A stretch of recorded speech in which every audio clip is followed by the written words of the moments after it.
Alam mo ang realidad na ng buhay ngayon. Ang buhay ay para sa marurunong at para sa mga madiskarte sa buhay. Ang buhay ay parang laro para sa mga hangal. Komedya para sa mga ilang mayayaman. At trahedya para sa mga mahihirap. Kaya't sikapin mo umangat para sa sarili at para sa pamilya mo. Hindi para higitan ng ibang tao, kundi para lumaban at matuto. Ang buhay ay hindi perfecto. Kaya't sa pag-abot ng mga pangarap, siguraduhin walang naaapakan.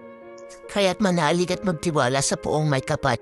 Samahan ng panalangin ang bawat gawa. Dahil tayo ang gagawa ng paraan para maging positibo ang ating buhay. Gawin makabuluhan at may saysay ang bawat gawa. Tayo ang may kontrol nito. At ang Panginoon ang ating gabay sa ating mga ginagawa.